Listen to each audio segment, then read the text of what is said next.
നമോ ഭഗവതേ വാസുദേവായ. ശ്രീകൃഷ്ണ പരമാത്മനേ നമഃ. കസ്തൂരീ തിലകം ലലാടഫലകേ വക്ഷസ്ഥലേ കൗസ്തുഭം നാസാഗ്രേ നവമൗക്തികം കരതലേ വേണും കരേ കങ്കണം സർവാംഗേ ഹരിചന്ദനം ച കലയൻ കണ്ഠേ ച മുക്താവലിം ഗോപസ്ത്രീ പരിവേഷ്ടിതോ വിജയത്തെ ഗോപാലചൂഡാമണി. കൃഷ്ണ ഗുരുവായൂരപ്പ. നമ്മളിപ്പോൾ നാരായണീയത്തിലെ 1-ാമത്തെ ദശകം പഠിച്ചു കഴിഞ്ഞു. ഭഗവാന്റെ മഹിമയെ വർണ്ണിക്കുന്ന ആദ്യത്തെ ദശകം പഠിച്ചു. അത് നമുക്ക് ഇടയ്ക്കിടയ്ക്ക് പാരായണം ചെയ്ത് ഓർമ്മ നിലനിർത്തണം. സ്ലോവിൽ ചൊല്ലി അർത്ഥം മനസ്സിലാവുന്ന രീതിയിൽ ചൊല്ലി ചൊല്ലി ചൊല്ലി ഹൃദിസ്ഥമാക്കാം. ഇനി നമുക്ക് 2-ാമത്തെ ദശകത്തിലേക്ക് കടക്കാട്ടോ. 2-ാമത്തെ ദശകം ഭഗവാന്റെ രൂപവർണ്ണനമാണ്. ഭഗവത് രൂപവർണ്ണനം. ഭഗവാന്റെ രൂപം നമ്മളിപ്പോൾ ചൊല്ലിയ കസ്തൂരി തിലകം എന്ന് പറഞ്ഞാൽ അത് കേൾക്കുമ്പോൾ തന്നെ നമുക്കറിയാം. കസ്തൂരി തിലകം ലലാടഫലകെ അല്ലേ, നെറ്റിയിൽ കസ്തൂരിപ്പൊട്ട് തിലകം അല്ലേ, ഗോപിക്കുറിയില്ലേ. അപ്പോൾ അങ്ങനെയുള്ള ആ ഒരു ധ്യാന ശ്ലോകം തന്നെയാണ് അല്ലേ. അതുപോലെ തന്നെയുള്ള ധ്യാന ശ്ലോകമാണ് ഇത്. ഭഗവാൻ ഇങ്ങനെ കാണാൻ നമുക്ക് രൂപം വർണ്ണിക്കുകയാണ്. അതിങ്ങനെ നോക്കിയാൽ അത് കേട്ടാൽ നമുക്ക് ഭഗവാന്റെ രൂപം നമുക്കിങ്ങനെ കാണാൻ പറ്റും. അത് കേട്ടാൽ നമുക്ക് അദ്ദേഹത്തിൻ്റെ ചിത്രം ഇങ്ങനെ വരയ്ക്കാൻ പറ്റും. അദ്ദേഹത്തിൻ്റെ ആ മൂർത്തി നമുക്ക് വിഗ്രഹം നമുക്ക് ഉണ്ടാക്കാൻ പറ്റും. നോക്കാം അല്ലേ. മനോഹരമായ രൂപവർണ്ണനമാണ് ഈ അടുത്ത 2-ാമത്തെ ദശകത്തിൽ കേട്ടോ. നമുക്ക് നോക്കാം. നോക്കൂ, ഭഗവാനെ നമുക്ക് കാണാം ഈ വരികളിലൂടെ കേട്ടോ.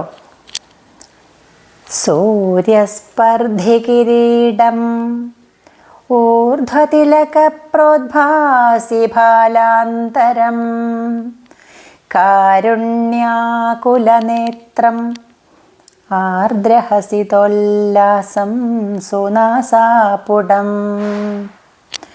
ഗണ്ഡോദ്യന്മകരാഭകുണ്ഡലയുഗം കണ്ഠോജ്വലത്കൗസ്തുഭം ത്വദ്രൂപം വനമാല്യഹാരപടലശ്രീവത്സദീപ്രം ഭജേ. നമുക്കിതിൻ്റെ അർത്ഥം പറയാം കേട്ടോ. സൂര്യസ്പർദ്ധി കിരീടം നോക്കാം. സൂര്യസ്പർദ്ധി കിരീടം ഊർധ്വതിലകപ്രോദ്ഭാസി ഭാലാന്തരം കാരുണ്യാകുലനേത്രം ആർദ്രഹസിതോല്ലാസം സുനാസാപുടം ഗണ്ഡോദ്യന്മകരാഭകുണ്ഡലയുഗം കണ്ഠോജ്വലത്കൗസ്തുഭം ത്വദ്രൂപം വനമാല്യഹാരപടലശ്രീവത്സദീപ്രം ഭജേ. ഒന്നുകൂടി നമുക്ക് വായിക്കാം. നോക്കൂ. സൂര്യസ്പർദ്ധി കിരീടം ഊർധ്വതിലകപ്രോദ്ഭാസി ഭാലാന്തരം കാരുണ്യാകുലനേത്രം ആർദ്രഹസിതോല്ലാസം സുനാസാപുടം ഗണ്ഡോദ്യന്മകരാഭകുണ്ഡലയുഗം കണ്ഠോജ്വലത്കൗസ്തുഭം ത്വദ്രൂപം വനമാല്യഹാരപടല ശ്രീവത്സദീപ്രം ഭജേ. പദച്ഛേദം ചെയ്യാം. ഞാൻ പദം പിരിച്ചിട്ട് തന്നെ വായിച്ചിക്കണത് കേട്ടോ. നോക്കൂ.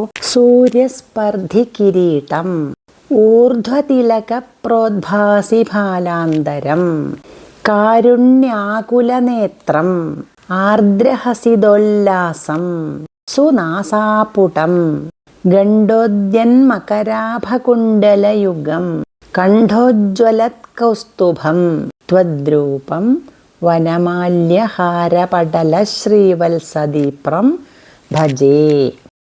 ഭജേ എന്നാണ് ക്രിയാപദം. ഭജേ എന്ന് വെച്ചാൽ ഞാൻ ഭജിക്കുന്നു എന്ന്. എന്തിനെ ഭജിക്കുന്നു അല്ലെങ്കിൽ ആരെ ഭജിക്കുന്നു? ത്വദ്രൂപം, തവ രൂപം, നിന്റെ രൂപത്തെ. അങ്ങയുടെ രൂപത്തെ ഞാൻ ഭജിക്കുന്നു. ഭഗവാനെ ഗുരുവായൂരപ്പ, ഞാൻ അങ്ങയുടെ രൂപത്തെ ഭജിക്കുന്നു. അങ്ങയുടെ രൂപം എങ്ങനെയുള്ളതാണെന്ന് നമുക്ക് നോക്കാം. ഇതിൽ പറയുന്ന എല്ലാ വാക്കുകളും ഭഗവാന്റെ രൂപത്തിൻ്റെ വിശേഷണങ്ങളാണ്. നോക്കൂ, ആദ്യം കാണുമ്പോൾ സൂര്യസ്പർദ്ധി കിരീടം, സൂര്യനോട് സ്പർദ്ധ ചെയ്യുന്ന കിരീടമുള്ളതാണ് അങ്ങയുടെ രൂപം. സ്പർദ്ധ എന്ന് വെച്ചാൽ മത്സരം. മത്സരിക്കണം എന്നുണ്ടെങ്കിൽ ശക്തനോടാണ് മത്സരിക്കുള്ളൂ, ശക്തനാ മത്സരിക്കുള്ളൂ. അപ്പോൾ രണ്ടാളും ശക്തന്മാരായിരിക്കും. അപ്പോൾ സൂര്യൻ്റെ ഇവിടുത്തെ ധർമ്മം പ്രകാശിക്കലാണ്. അപ്പോൾ കിരീടവും അങ്ങനെ തന്നെ പ്രകാശിക്കുകയാണ്. അപ്പോൾ കിരീടം, ഭഗവാന്റെ കിരീടം സൂര്യനോടാണ് സ്പർദ്ധ ചെയ്യുന്നത്, മത്സരിക്കണത്. എന്ന് വെച്ചാൽ 1000 സൂര്യൻ്റെ പ്രഭയുള്ളതാണ് അങ്ങയുടെ കിരീടം എന്നർത്ഥം.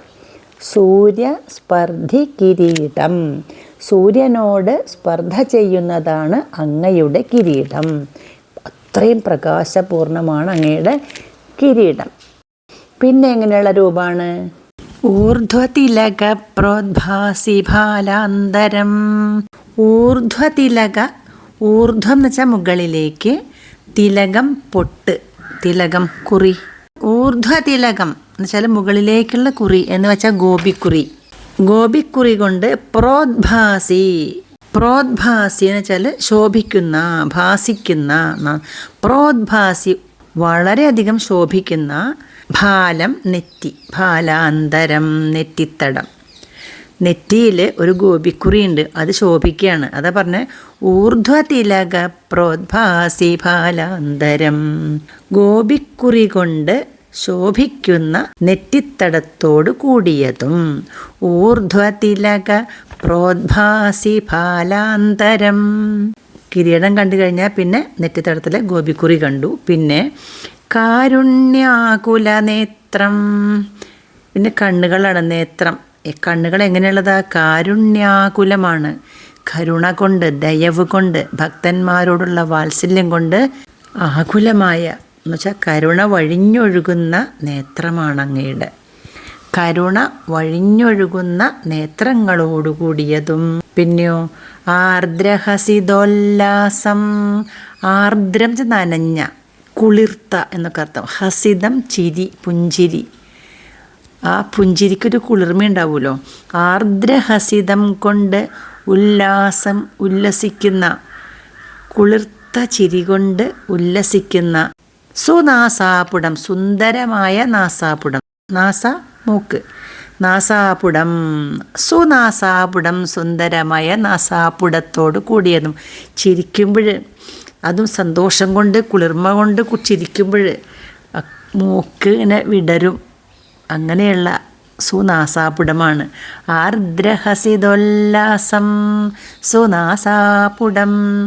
ആർദ്രഹസിതം കൊണ്ട്, കുളിർമയുള്ള മന്ദഹാസം കൊണ്ട് ഉല്ലസിക്കുന്ന നാസാപുടത്തോട് കൂടിയതാണ്. അപ്പോൾ ഭഗവാന്റെ പുഞ്ചിരി കൊണ്ട് ആ മൂക്ക് പോലും ഇടർന്നിരിക്കുകയാണ്.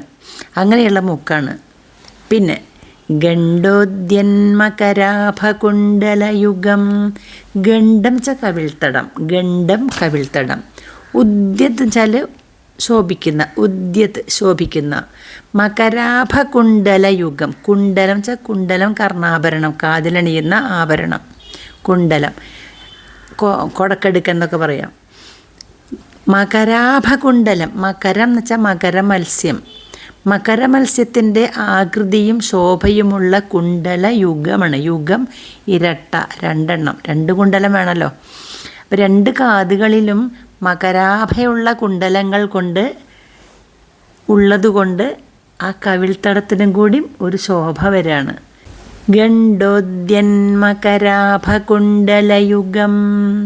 കവിളുകളെ ശോഭിപ്പിക്കുന്ന മകരമത്സ്യത്തിൻ്റെ ആകൃതിയിലും ശോഭയിലുമുള്ള കുണ്ടലങ്ങളോട് കൂടിയതും.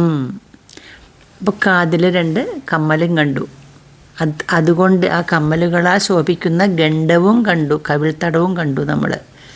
പിന്നെ കണ്ഠോജ്വലത് കൗസ്തുഭം. താഴേക്കിറങ്ങിയ കണ്ഠമാണ്. കണ്ഠത്തിലെ, കഴുത്തിലെ ഉജ്വലത്, ജ്വലിക്കുന്ന, പ്രകാശിക്കുന്ന, ശോഭിക്കുന്ന കൗസ്തുഭം, കൗസ്തുഭമണി. കൗസ്തുഭമണി കൊണ്ട് ശോഭിക്കുന്ന കണ്ഠവും കണ്ടു. കൗസ്തുഭം അദ്ദേഹത്തിൻ്റെ കഴുത്തിലണിയുന്ന ഒരു വിശിഷ്ടമായ രത്നമാണ്. അടുത്ത വാക്ക് വനമാല്യഹാരപടല ശ്രീവത്സദീപ്രം. വനമാല ഭഗവാന്റെ ഗുരുവായൂരപ്പൻ്റെ ഇഷ്ടപ്പെട്ട മാലയാണ് വനമാല എന്ന് പറയും. വനമാല എന്ന് വെച്ചാൽ പൂക്കൾ കൊണ്ട്, ഒറിജിനൽ പൂക്കൾ കൊണ്ട് ഉണ്ടാക്കുന്ന മാലയാണ് വനമാല. അത് എല്ലാ ഋതുക്കളിലും വിടരുന്ന പൂക്കളാണ് അദ്ദേഹത്തിൻ്റെ മാലയ്ക്ക് ഉപയോഗിക്കുന്നത്. എല്ലാ ഋതുക്കളിലും വിടരുന്ന പൂക്കളാൽ ഉണ്ടാക്കുന്ന മാല്യം കൊണ്ടും. പിന്നെ ഹാരം മുത്തുമാലയാണ്. മുത്തുമാലകളുടെ പടലം കൂട്ടം സമൂഹത്താലും ശോഭിക്കുന്നതും. പിന്നെ ശ്രീവത്സം, വേറൊന്നും കൂടി ഉണ്ട് നെഞ്ചിൽ. എന്താണ് ശ്രീവത്സം? ശ്രീവത്സം എന്ന ഒരു അടയാളം, ഒരു മറുകുണ്ട്. അത് ഉണ്ടായത് ഭൃഗുമഹർഷിയുടെ പാദസ്പർശം കൊണ്ട് ഉണ്ടായതാണെന്നാണ് പറയുന്നത്. ഭൃഗുമഹർഷി ഭഗവാന്റെ ക്ഷമയെ പരീക്ഷിക്കാനായിട്ട് വന്നപ്പോൾ അദ്ദേഹത്തിൻ്റെ പാദം കൊണ്ട് നെഞ്ചിൽ ചവിട്ടിയെന്നും ആ പാദത്തിൻ്റെ സ്പർശനം സന്തോഷപൂർവ്വം സ്വീകരിക്കുകയും ആ സ്പർശനം കൊണ്ടുണ്ടായ അടയാളം തനിക്കൊരു ആഭരണമായിട്ട് അല്ലെങ്കിൽ അലങ്കാരമായിട്ട് വിഷ്ണു സ്വീകരിക്കുകയും ചെയ്തു എന്നൊക്കെയാണ് കഥ. നെഞ്ചിൽ എന്തൊക്കെയാണത്? ഒന്ന് വനമാല, മാറത്ത് വനമാലയുണ്ട്. വനമാലയാലും മുത്തുമാലകളാലും ശ്രീവത്സം എന്ന ലാഞ്ചനം അലങ്കാരത്താലും ദീപ്രമാണ്, ശോഭിക്കുന്നതാണ്, പ്രശോഭിക്കുന്നതാണ് അങ്ങയുടെ ത്വദ്രൂപം, അങ്ങയുടെ രൂപം. അങ്ങനെയുള്ള രൂപത്തെ ഭജേ, ഞാൻ ഭജിക്കുന്നു. അപ്പം ഭഗവാനെ ഇങ്ങനെ കാണുമ്പോൾ നമുക്ക് ഈ ശ്ലോകം അങ്ങോട്ട് വായിച്ചാൽ നമുക്ക് ഭഗവാന്റെ ചിത്രം അങ്ങോട്ട് മനസ്സിൽ വരും, ഭഗവാന്റെ രൂപം മനസ്സിൽ വരും. ഇത് വായിച്ചാൽ മതി, ഭഗവാന്റെ ചിത്രം നമുക്ക് വരയ്ക്കാം. നോക്കൂ, എന്താണ് ഇതൊരു ധ്യാന ശ്ലോകമായിട്ട് എടുക്കാമെന്നാണ് പറയുന്നത്. ഇങ്ങനെയുള്ള ഭഗവാനെ ഞാൻ ഭജിക്കുന്നു. എന്താണ്?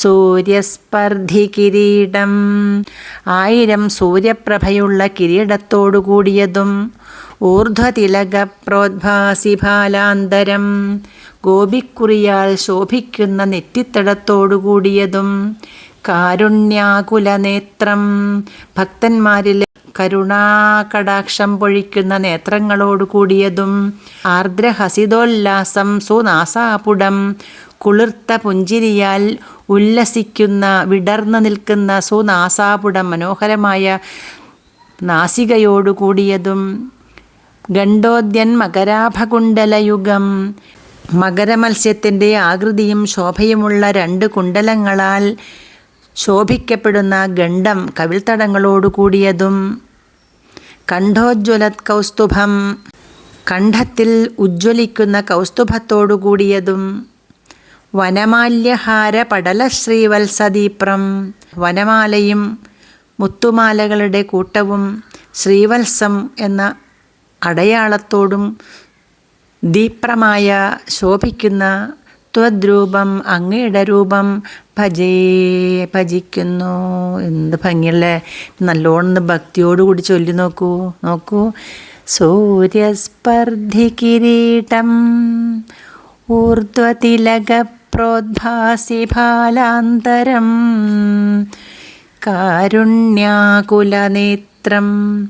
ആർദ്രഹസിതോല്ലാസം സുനാസാപുടം, ഗണ്ഡോദ്യന്മകരാഭകുണ്ടലയുഗം, കണ്ഠോജ്വലത് കൗസ്തുഭം, ത്വദ്രൂപം വനമാല്യഹാരപടല ശ്രീവത്സദീപ്രം ഭജേ. ഒന്നുകൂടി പാടാം. സൂര്യസ്പർദ്ധി കിരീടം, ഊർധ്വതിലക പ്രോദ്ഭാസി ഫാലാന്തരം, കാരുണ്യാകുലനേത്രം, ആർദ്രഹസിതോല്ലാസം സുനാസാപുടം, ഗണ്ഡോദ്യന്മകരാഭകുണ്ടലയുഗം, കണ്ഠോജ്വലത് കൗസ്തുഭം, ത്വദ്രൂപം വനമാല്യഹാരപടല ശ്രീവത്സദീപ്രം ഭജേ. അടുത്ത ശ്ലോകം കേയൂരാംഗദ കങ്കണോത്തമ മഹാരത്നാംഗുലീയാങ്കിത ശ്രീമദ്ബാഹുചതുഷ്ക സംഗത ഗദാ ശംഖാരി പങ്കേരുഹാം കാഞ്ചിത് കാഞ്ചന കാഞ്ചിലാഞ്ചിതലസത് പീതാംബരാലംബിനീം ആലംബേ വിമലാംബുജദ്യുതിപദാം മൂർത്തിം തവാർത്തിച്ഛിദം. ഒരു വട്ടം കൂടി വായിക്കാം. കേയൂരാംഗദ കങ്കണോത്തമ മഹാരത്നാംഗുലീയാങ്കിത ശ്രീമദ്ബാഹുചതുഷ്ക സംഗത ഗദാശംഖാരി പങ്കേരുഹാം കാഞ്ചിത് കാഞ്ചന കാഞ്ചിലാഞ്ചിതലസത് പീതാംബരാലംബിനീം ആലംബേ വിമലാംബുജദ്യുതിപദാം മൂർത്തിം തവാർത്തിച്ഛിദം. പദം മുറിച്ച് പറയാം.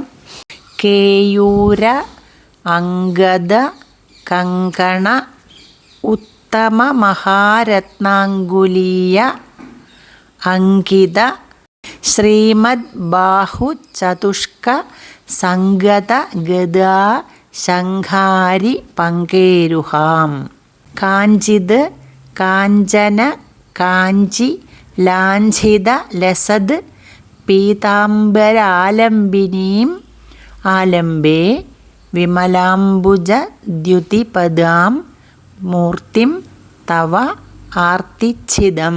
അവസാനത്തെ വരിയെടുത്ത ആദ്യത്തെ വാക്കാണ് ആലംബേ. പീതാംബരാലംബിനീം ആലംബേ എന്നില്ലേ, പീതാംബരാലംബിനീം ആലംബേ. ആലംബേ എന്ന് വെച്ചാൽ ആലംബനം ചെയ്യുന്നു, ആശ്രയിക്കുന്നു, ഞാൻ ആശ്രയിക്കുന്നു എന്നർത്ഥം. ആലംബേ ഞാൻ ആശ്രയിക്കുന്നു. എന്തിനെ ആശ്രയിക്കുന്നു? മൂർത്തിം മൂർത്തിയെ, ശരീരത്തെ, ദേഹത്തെ. ആരുടെ? തവ നിന്റെ, അങ്ങയുടെ മൂർത്തിയെ ആലംബേ ഞാൻ ആലംബനം ചെയ്യുന്നു, ആശ്രയിക്കുന്നു. എങ്ങനെയുള്ള മൂർത്തിയാണ്? തവ കഴിഞ്ഞ അടുത്ത വാക്ക് ആർത്തിച്ഛിദം. ആർത്തി ദുഃഖം, ഛിദം ഛേദിക്കുന്നത്. ആർത്തിച്ഛിദം ആർത്തിയെ ഛേദിക്കുന്നത്, ദുഃഖത്തെ ഛേദിക്കുക എന്ന് വെച്ചാൽ ദുഃഖത്തെ നശിപ്പിക്കുന്നത്, ഉന്മൂലനാശം ചെയ്യുന്നത്, ദുഃഖത്തെ വേരോടെ പിഴുതു കളയുന്ന, ദുഃഖത്തെ നശിപ്പിക്കുന്ന ആർത്തിച്ഛിതമായ തവ മൂർത്തിം അങ്ങയുടെ മൂർത്തിയെ ആലംബേ ഞാൻ ആശ്രയിക്കുന്നു. ഈ മൂർത്തിയുടെ വിശേഷണങ്ങളാണ് മുകളിലുള്ള എല്ലാതും. നേരത്തെ നമ്മൾ കിരീടം കണ്ടു, നെറ്റി കണ്ടു, കണ്ണ് കണ്ടു, മൂക്ക് കണ്ടു, ഗണ്ഡം കവിൾത്തടം കണ്ടു, കണ്ഠം കണ്ടു, മാറിടം കണ്ടു. ഇനി അവിടുന്ന് ഇങ്ങോട്ട് വീണ്ടും അടുത്ത ഭാഗങ്ങൾ വർണ്ണിക്കുകയാണ്. കേയൂര അംഗദ കങ്കണോത്തമ മഹാരത്നാംഗുലീയാങ്കിത ശ്രീമദ്ബാഹു ചതുഷ്ക സംഗത ഗദാശംഖാരി പങ്കേരുഹാം മൂർത്തിം. കേയൂരം എന്ന് വെച്ചാൽ തോൾവള എന്നർത്ഥം. കേയൂരം തോൾവള. അതായത് ദേവന്മാർ, രാജാക്കന്മാർ ഒക്കെ ആഭരണങ്ങൾ അണിയുമ്പോൾ നമ്മൾ കണ്ടിട്ടുണ്ടാവും ചിത്രങ്ങളിലൊക്കെ. കയ്യുമുള്ള ആഭരണങ്ങളാണ്. തോളിൽ ഒരു വളയുണ്ടാവും, തോളിന് താഴെ ഇറങ്ങിയിട്ട് ഒരു വളയുണ്ടാവും, പിന്നെ കൈത്തണ്ടയിൽ വേറെ കുറേ വളകളുണ്ടാവും, പിന്നെ കയ്യുമ്മ മോതിരണ്ടാവും. ഇത്രയാണ് കയ്യുമ്മ തന്നെ അലങ്കരിക്കണത്. കേയൂര, കേയൂരം എന്ന് വെച്ചാൽ തോൾവള എന്നർത്ഥം. അംഗദം എന്ന് വെച്ചാലും തോൾവള തന്നെയാണ്, കുറച്ചും കൂടി താഴെ ഇടുന്നത്, തോളിലിടുന്ന ഒരു വള. പിന്നെ അംഗദം, അതിന് താഴെ വീണ്ടും മുട്ടിൻ്റെ മുകളിലിടുന്ന മറ്റൊരു വള. കങ്കണം, കൈത്തണ്ടയിലിടുന്ന വളകൾ, കങ്കണം വള. പിന്നെ ഉത്തമ മഹാരത്നാംഗുലീയം, ഉത്തമമായ രത്നങ്ങൾ പതിച്ച അങ്കുലീയം, മോതിരങ്ങൾ. ഇവയാൽ അങ്കിതമായ, അങ്കിതം എന്ന് വെച്ചാൽ അടയാളപ്പെടുത്തിയ, ശ്രീമദ് ബാഹു, ശ്രീമത്തായ ഐശ്വര്യമുള്ള ബാഹു, കൈകൾ. അത് എത്ര കൈകളാണ്? ചതുഷ്ക, 4 എണ്ണാണ്. 4 ബാഹുക്കളിൽ, 4 കൈകളിൽ സംഗതം ചേർന്നിരിക്കുന്ന, ഉള്ളതായ എന്തൊക്കെയുണ്ട് 4 കൈകളിൽ? ഗദ, ശംഖ, അരി, പങ്കേരുഹാം. ഒരു കയ്യിൽ ഗദയുണ്ട്. ഭഗവാന്റെ ഗദയുടെ പേര് കൗമോദകി എന്നാണ്. ശംഖുണ്ട് മറ്റേ കയ്യിൽ. ശംഖിൻ്റെ പേരെന്താ? പാഞ്ചജന്യം. പിന്നെ അടുത്ത വാക്ക് അരി എന്നാണ്. അരി എന്ന് വെച്ചാൽ ഒരുപാട് അർത്ഥമുണ്ട്. ഇവിടെ അർത്ഥം അരി ചക്രം, സുദർശന ചക്രം. പങ്കേരുഹം എന്ന് വെച്ചാൽ താമര. പങ്കം ചളിയാണ്, രുഹം മുളയ്ക്കുന്നത്, ചെളിയിൽ നിന്നും മുളയ്ക്കുന്നതാണ് താമര. അപ്പം താമരയ്ക്ക് പങ്കേരുഹം എന്ന് പേര് പറഞ്ഞു, ചെന്താമര എന്നർത്ഥം. കേയൂരം, അംഗദം, കങ്കണം, ഉത്തമമായ മഹാരത്നങ്ങൾ പതിച്ച അങ്കുലീയം മോതിരം എന്നിവയാൽ അങ്കിതമായ എന്നിവയൊക്കെ ധരിച്ച ശ്രീമത്തായ ബാഹുചതുഷ്കത്തിൽ 4 കൈകളിൽ സംഗതമായ ഉള്ളതായ ഗദ, ശംഖ, അരി, പങ്കേരുഹാം. ഗദയോടും ശംഖിനോടും ചക്രത്തിനോടും താമരയോടും ചെന്താമരയോടും കൂടിയതാണ് അങ്ങയുടെ ആ മൂർത്തി.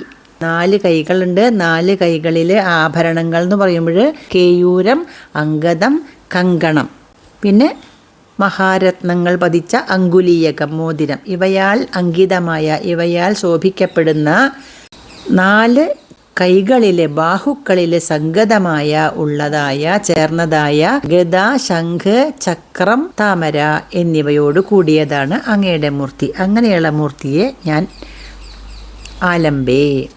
പിന്നെ എങ്ങനെയുള്ള മൂർത്തിയാണെന്ന് അടുത്തത് പറയുന്നുണ്ട്. കാഞ്ചിത് കാഞ്ചന എന്നില്ലേ, കാഞ്ചിത് എന്ന് മാറ്റി നിർത്താം. അത് കാഞ്ചിത് മൂർത്തി എന്നാണ് ഉദ്ദേശിക്കുന്നത്, ഒരു മൂർത്തിയെ എന്നാണ്. കാഞ്ചന കാഞ്ചി, കാഞ്ചനം സ്വർണം, കാഞ്ചി അരഞ്ഞാണ്. സ്വർണ്ണ അരഞ്ഞാണിനാൽ ലാഞ്ചിതം. ലാഞ്ചനം എന്ന് വെച്ചാൽ അടയാളം, ലാഞ്ചിതം എന്ന് വെച്ചാൽ അടയാളപ്പെടുത്തിയ എന്നർത്ഥം. അപ്പോൾ ഭഗവാന്റെ അരയിലൊരു അരഞ്ഞാണുണ്ട്. അരഞ്ഞാണം കൊണ്ട് ലാഞ്ചിതമായ അടയാളപ്പെടുത്തിയ. കാഞ്ചന കാഞ്ചി ലാഞ്ചിത ലസദ്, ലസദ് ശോഭിക്കുന്ന. കാഞ്ചന കാഞ്ചിയുടെ അടയാളം കൊണ്ട് ശോഭിക്കുന്ന. അരയിലുള്ള അരഞ്ഞാണം, സ്വർണം കൊണ്ടുണ്ടാക്കിയ അരഞ്ഞാണത്തിൻ്റെ അടയാളം കൊണ്ട് ശോഭിക്കുന്ന മഞ്ഞപ്പട്ട്, പീതാംബരം. ഭഗവാന്റെ അരയിലുള്ള കാഞ്ചന കാഞ്ചിയുടെ സ്വർണ്ണ അരഞ്ഞാണിൻ്റെ ലാഞ്ചിതം അടയാളം കൊണ്ട് ലസദ് ശോഭിക്കുന്ന പീതാംബരം. പീതാംബരം മഞ്ഞപ്പട്ട്, പീതം മഞ്ഞ, അമ്പരം വസ്ത്രം. മഞ്ഞപ്പട്ടുടയാട ആലംബിനിയും ആലംബനം ചെയ്യുന്ന, ചേർന്ന് കിടക്കുന്ന അങ്ങയുടെ പാദങ്ങളെയാണ് പറഞ്ഞത്. വിമലാംബുജദ്യുതിപദാം. വിമലാംബുജത്തിൻ്റെ, വിമലം നിർമ്മലമായ, അംബുജം താമരയുടെ, ദ്യുതി ശോഭ കാന്തി, അങ്ങനെയുള്ള പദം പാദങ്ങളോടുകൂടിയ മൂർത്തിം മൂർത്തിയെ. ആരുടെ മൂർത്തിയെ? തവ നിൻ്റെ, അങ്ങയുടെ മൂർത്തിയെ. എങ്ങനെയുള്ള മൂർത്തി ഒരെണ്ണം കൂടിയുണ്ട്. ആർത്തിച്ഛിതം, ആർത്തി ദുഃഖം, ഛിദം ഛേദിക്കുന്ന, ദുഃഖത്തെ ഛേദിക്കുന്ന, ദുഃഖങ്ങളെ ഉന്മൂലനാശം ചെയ്യുന്ന അങ്ങയുടെ മൂർത്തിയെ ആലംബേ ഞാൻ ആശ്രയിക്കുന്നു എന്നർത്ഥം. അരക്കെട്ടിൽ ഒരു നല്ല പീതാംബരം ചാർത്തിയിട്ടുണ്ട്. ആ പീതാംബരത്തിൽ ഒരു അടയാളമായിട്ട് ലസിക്കുന്നത് എന്താണ്? കാഞ്ചനകാഞ്ചിയാണ്. കാഞ്ചനകാഞ്ചി, അരയിലുള്ള സ്വർണ്ണ അരഞ്ഞാണിൻ്റെ അടയാളം അങ്ങനെ ആ മഞ്ഞപ്പട്ടിൽ കാണാം. അങ്ങനെയുള്ള ആ പീതാംബരം അങ്ങനെ നീണ്ട് പാദം വരെ നീണ്ടു കിടക്കുകയാണ്. അങ്ങനെയുള്ള പീതാംബരം, ആലംബനം ചെയ്യുന്ന പീതാംബരം ചാർത്തിയ വിമലാംബുജദ്യുതിപദാം, വിമലാംബുജത്തിൻ്റെ ശോഭയുള്ളതായ തവമൂർത്തിം, അങ്ങയുടെ മൂർത്തിയെ. പിന്നെ എങ്ങനെയുള്ള മൂർത്തിയാ? ആർത്തിച്ഛിതം മൂർത്തിം, ദുഃഖങ്ങളെ ഉന്മൂലനാശനം ചെയ്യുന്ന അങ്ങയുടെ ആ ശരീരത്തെ, മൂർത്തിയെ, വിഗ്രഹത്തെ ആലംബേ ഞാൻ ആലംബനം ചെയ്യുന്നു, ശരണം പ്രാപിക്കുന്നു എന്ന്. ഒന്നുകൂടി പറയാം. കേയൂരം, അംഗദം, കങ്കണം, അതുപോലെ ഉത്തമമായ മഹാരത്നങ്ങൾ പതിച്ച അങ്കുലീയകം മോതിരങ്ങൾ എന്നിവയാൽ അങ്കിതമാക്കപ്പെട്ട അടയാളപ്പെടുത്തിയ ശ്രീമത്തായ ഐശ്വര്യപൂർണമായ ബാഹുചതുഷ്കത്തിലെ 4 തൃക്കൈകളിലും സംഗതമായ ചേർന്ന അതിൽ പിടിച്ചിട്ടുള്ള ഗദ, ശംഖ്, അരി, പങ്കേരുഹം. ഗദ, ശംഖ്, ചക്രം, താമരപ്പൂവ് എന്നിവ പിടിച്ചിട്ടുള്ളതുമായ കൈകളോട് കൂടിയതുമായ, പിന്നെ കാഞ്ചനകാഞ്ചി സ്വർണ്ണ അരഞ്ഞാണിനാൽ ലാഞ്ചിതമാക്കിയിട്ട് ശോഭിക്കുന്ന പീതാംബരം ചേർന്ന് കിടക്കുന്ന താമരപ്പൂവിൻ്റെ കാന്തിയുള്ളതായ ആ പാദങ്ങളോട് കൂടിയതും ആർത്തിച്ഛിതം ആർത്തിയെ ദുഃഖത്തെ നശിപ്പിക്കുന്നതുമായ തവ മൂർത്തിം അങ്ങയുടെ മൂർത്തിയെ ആലംബേ ഞാൻ ശരണം പ്രാപിക്കുന്നു എന്ന്. കേയൂരാംഗദ കങ്കണോത്തമ മഹാരത്നാംഗുലീയാങ്കിത ശ്രീമദ്ബാഹുചതുഷ്ക സംഗത ഗദാ ശംഖാരി പങ്കേരുഹാം. കാഞ്ചിത്, കാഞ്ചിത് ഒരു എന്നർത്ഥം. ഇവിടെ ഒരു എന്നുള്ള എന്താ ഒരു? കാഞ്ചിത് മൂർത്തിം എന്നർത്ഥം. കിം ശബ്ദത്തിൻ്റെ സ്ത്രീലിംഗമാണ് കാ എന്നുള്ളത്. പുല്ലിംഗം കഹ എന്നാണ്. നപുംസകലിംഗം കിം എന്നാണ്. അപ്പോൾ ഒരു എന്ന് പറയുമ്പോൾ അത് നപുംസകലിംഗത്തിനെ പറഞ്ഞാൽ കിഞ്ചിത് എന്ന് പറയും. പുല്ലിംഗമാണെങ്കിൽ കശ്ചിത് എന്ന് പറയും. സ്ത്രീലിംഗമാണെങ്കിൽ കാജിത് എന്ന് പറയും. അതിൻ്റെ ദ്വിതീയാണ് കാഞ്ചിത്. കാഞ്ചിത് മൂർത്തി, മൂർത്തിയെ സ്ത്രീലിംഗമായിട്ടാണ്. മൂർത്തി എന്നുള്ളത് സ്ത്രീലിംഗമാണ്. കാഞ്ചിത് മൂർത്തിം, ഒരു മൂർത്തിയെ, അങ്ങയുടെ ഒരു വിഗ്രഹത്തെ ഞാൻ ശരണം പ്രാപിക്കുന്നു എന്ന്. അപ്പോൾ നമുക്ക് അന്വയം പറയാവുന്ന കേട്ടോ. നോക്കൂ. കേയൂര അംഗത കങ്കണോത്തമ മഹാരത്നാംഗുലീയ അങ്കിത ശ്രീമദ് ബാഹു ചതുഷ്ക സംഗത ഗദാ ശംഖാരി പങ്കേരുഹാം കാഞ്ചനകാഞ്ചിലാഞ്ചിതലസത് പീതാംബരാലംബിനീം വിമലാംബുജദ്യുതിപദാം ആർത്തിച്ഛിദം തവ കാഞ്ചിത് മൂർത്തിം ആലംബേ. കേയൂരം, അംഗദം, കങ്കണം, ഉത്തമ മഹാരത്നങ്ങൾ പതിച്ച അങ്കുലീയകം എന്നിവയാൽ അങ്കിതമായ ശ്രീമദ് ബാഹുക്കളിൽ, ശ്രീമത്തായ 4 ബാഹുക്കളിലും സംഗതമായ പിടിച്ചിരിക്കുന്ന ഗദാ, ശംഖ, ചക്ര, പത്മാദികൾ ചേർന്നതും കാഞ്ചനകാഞ്ചി സ്വർണ്ണ അരഞ്ഞാണിൻ്റെ അടയാളത്താൽ ശോഭിക്കുന്ന മഞ്ഞപ്പട്ടുടയാട ചാർത്തിയതും ആയ നിർമ്മലമായ താമരപ്പൂവിൻ്റെ കാന്തിയെ വെല്ലുന്ന പാദങ്ങളോടു കൂടിയതും ദുഃഖങ്ങളെ ഉന്മൂലനാശം ചെയ്യുന്നതുമായ അങ്ങയുടെ ആ മൂർത്തിയെ ഞാൻ ആലംബനം ചെയ്യുന്നു, ആശ്രയിക്കുന്നു എന്ന്. കേയൂരാംഗദ കങ്കണോത്തമ മഹാരത്നാംഗുലീയാങ്കിത ശ്രീമദ്ബാഹു ചതുഷ്ക സംഗത ഗദാ ശംഖാരി പങ്കേരുഹാം. ഒറ്റ വാക്കാണ്, ഒരു ശ്വാസത്തിൽ ചൊല്ലിത്തീർക്കാൻ ബുദ്ധിമുട്ടല്ലേ. കാഞ്ചിത് കാഞ്ചന കാഞ്ചിലാഞ്ചിതലസത് പീതാംബരാലംബിനീം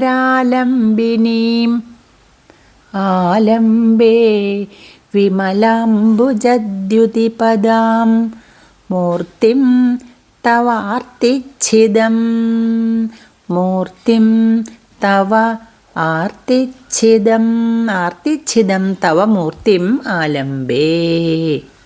ഇപ്പം നന്നായിട്ട് മനസ്സിലായിട്ടുണ്ടാവുമെന്ന് വിചാരിക്കുന്നു. നമുക്കിനി അടുത്ത ദിവസം അടുത്ത 2 ശ്ലോകങ്ങൾ പഠിക്കാം കേട്ടോ. അപ്പം എല്ലാവർക്കും നന്നായിട്ട് മനസ്സിലായിട്ടുണ്ടാവും. വീണ്ടും വീണ്ടും വായിച്ച് ഭഗവാന്റെ ഈ രൂപത്തെ മനസ്സിലുറപ്പിക്കുക. മനസ്സിലുറപ്പിച്ചാൽ ഭഗവാൻ നമുക്ക് ആശ്രയം തരും, തീർച്ച.